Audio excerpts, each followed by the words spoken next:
Hi everyone, welcome back to my channel. If you're new here, my name is Sylvia and I cover true crime stories each week. And if you're a returning viewer, then welcome back. And if you're a subscriber, then an extra special welcome back to you.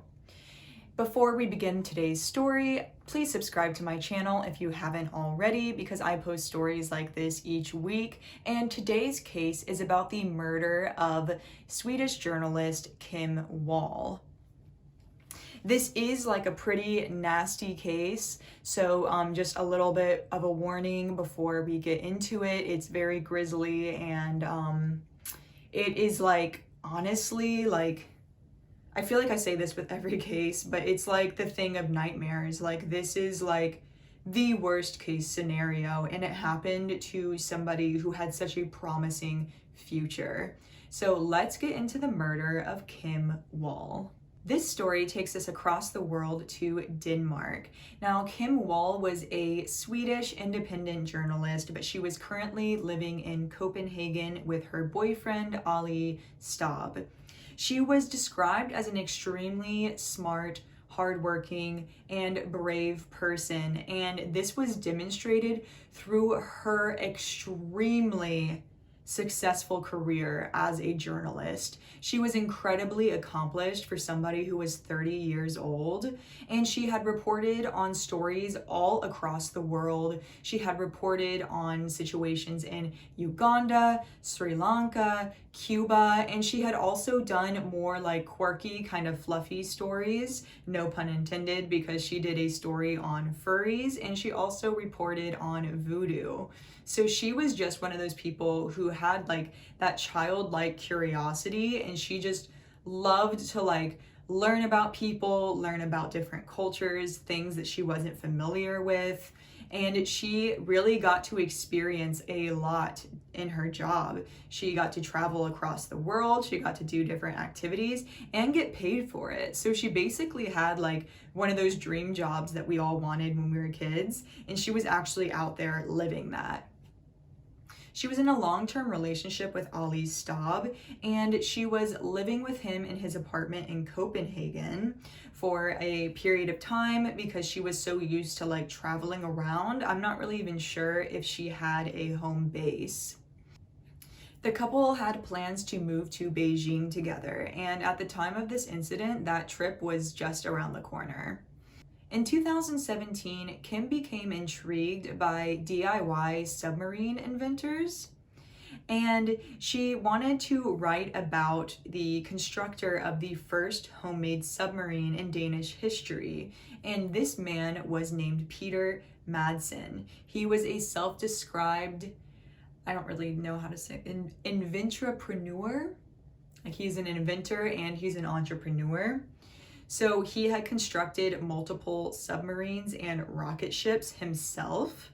And these were actually like working vessels. He reached up to like 60 miles per hour in one of his rocket simulations, and he had a submarine that he could take like into the Bay of Copenhagen and like ride around in. Now, Peter had also founded his own company, and his own board actually kicked him out because they said that the success went to his head and he started being really rude and disrespectful to the other people in the company. So that's when Peter started his own rival DIY submarine company, and they were kind of in like a competition with each other, and that is what intrigued Kim about this story. Now, she had plans to move across the country with her boyfriend to Beijing, and this flight was booked for the 16th of August.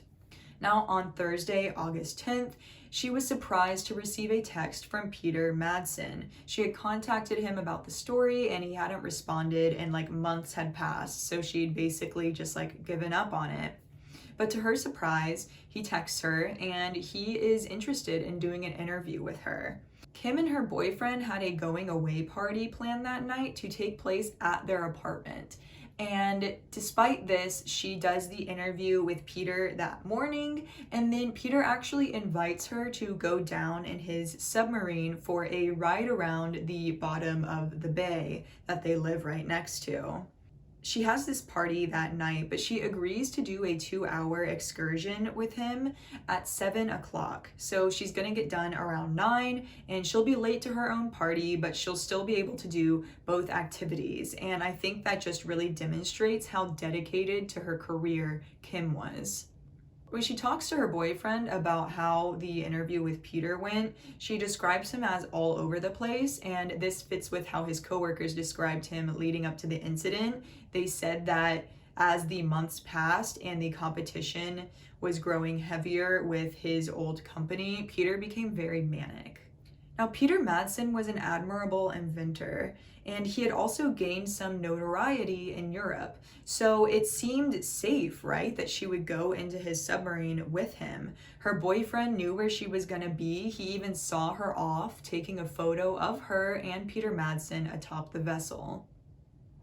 You can see Kim waving goodbye to him, and he goes to tend to the guests that are currently at their house for their going away party. So unfortunately, even though she was with a mini celebrity and people knew where she was going, Kim was all but safe.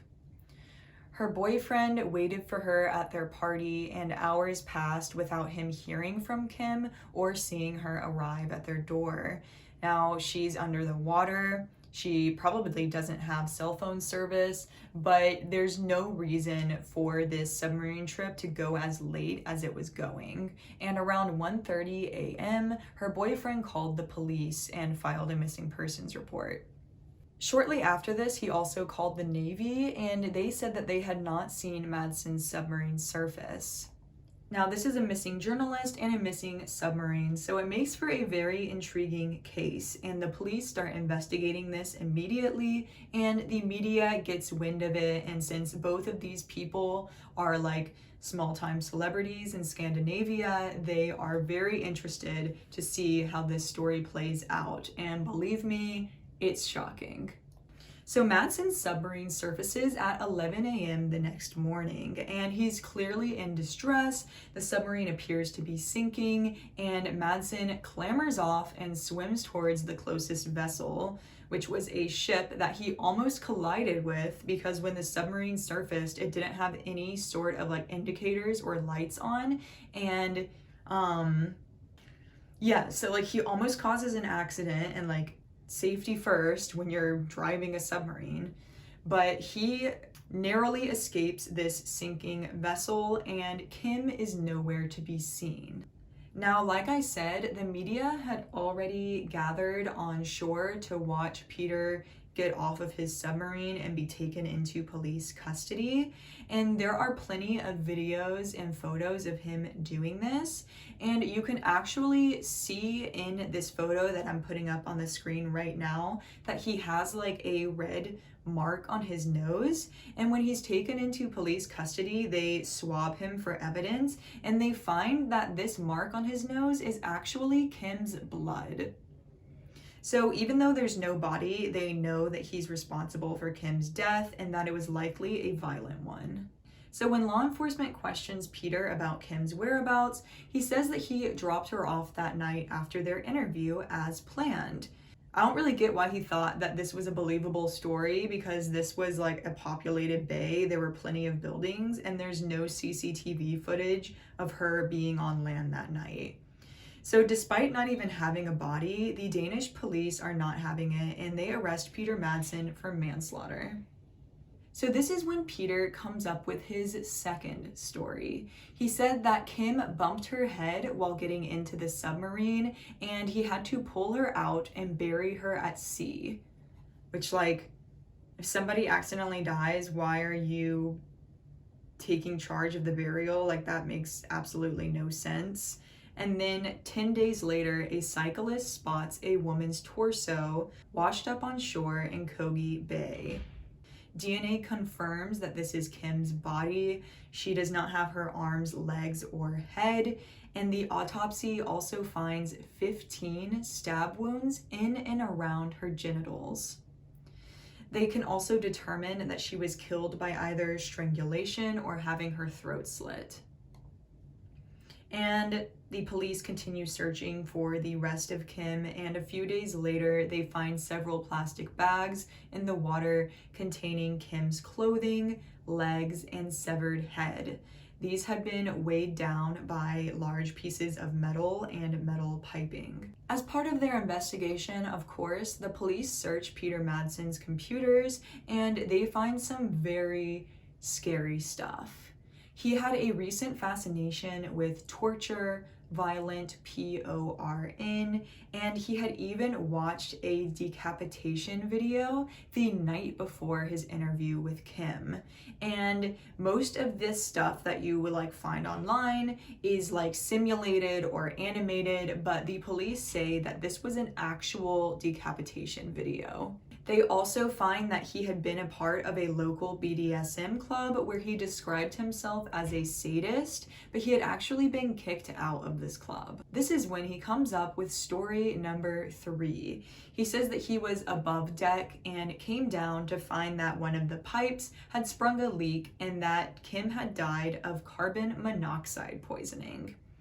I don't know how that affects the crotch, but whatever. So he says that he panics and then he decides to dismember and dump her body in the bay. Despite Peter saying that this was all an accident, the police make Peter Madsen stand trial for SA, murder, and mishandling of a corpse. So they completely abandon the manslaughter thing and they just go for a murder, which, you know, they have a lot of evidence for this. And in court, they present all of those videos he'd been watching, the fact that they found zip ties and a bunch of knives and saws on board the submarine once they're able to pull it out of the bay and actually search it. And this matches up with the restraint marks that were found on Kim's wrists and ankles. They also have a professional come look at the submarine, and he finds that it had been tampered with and sunk intentionally. Peter keeps maintaining that this is an accident. I guess that his book smarts don't really translate to street smarts because, like, how would he ever expect to get away with this? And prosecution says that this murder was motivated by sexual deviation.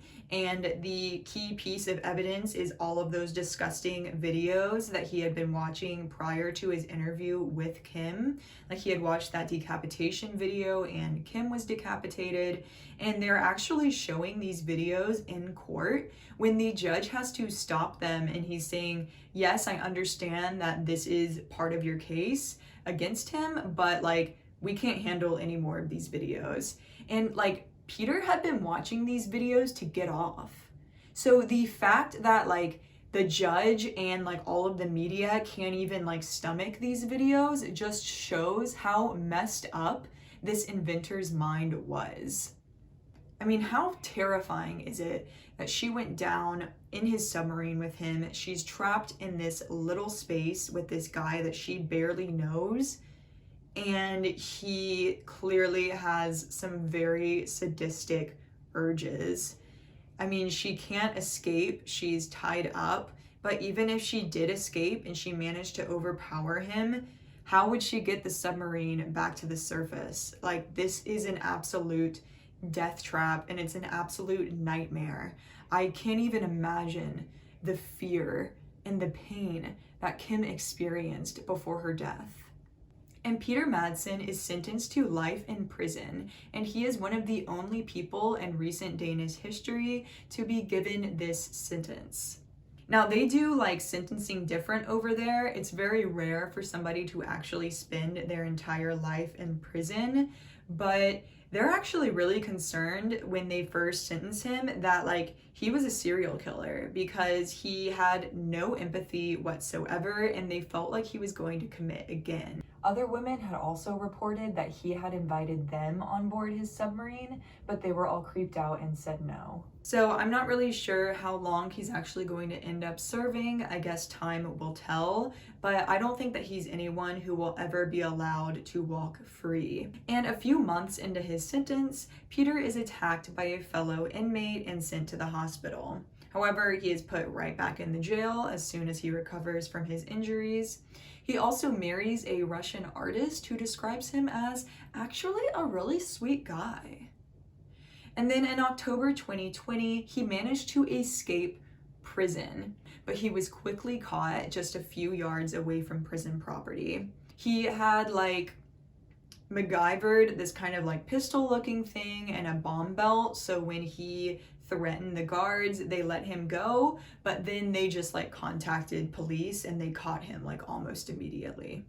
They also have psychologists examine Peter in prison, and they describe him as a psychopath and a pathological liar with a severe lack of empathy. In a 2020 documentary about the incident, Madsen finally confesses to the murder of Kim Wall. He says that he and he alone are responsible for her death, but he doesn't say much else. Probably because he's hoping that he'll get out of prison eventually. It's very ironic that Kim had traveled across the world to these war-torn countries, yet she was killed in Denmark, a country that has hardly any murders per year. So in present day, Kim's family has developed a foundation that gives grants to female journalists from developing countries. There's also a site called rememberingkimwall.com if you'd like to visit it. Each year they put up a different tribute for her birthday, and the 2021 tribute is up if you'd like to view it. It's like so incredibly heartbreaking that she had such a bright future, and she had reported on all of these really interesting stories that like you can Google and read if you want. And you know, this was somebody who was like well on their way to receiving the Pulitzer Prize. Like she had a very bright future. She was incredibly intelligent. She was hardworking. I mean, the fact that she would be late to her own going away party so that she could do an interview just like shows how ambitious she was. And her bright light was snuffed out by a sadistic and arrogant person. So that is all the information I have for you guys on the murder of Kim Wall. If you enjoyed this video, then please give it a big thumbs up for me, and maybe share it with a friend if you think that they would be, you know, interested in hearing Kim's story. If you haven't already, please hit that subscribe button to support me and my channel. It's free, it takes 5 seconds, and I would greatly appreciate it. And until next time, I hope that you all have a wonderful day and stay safe.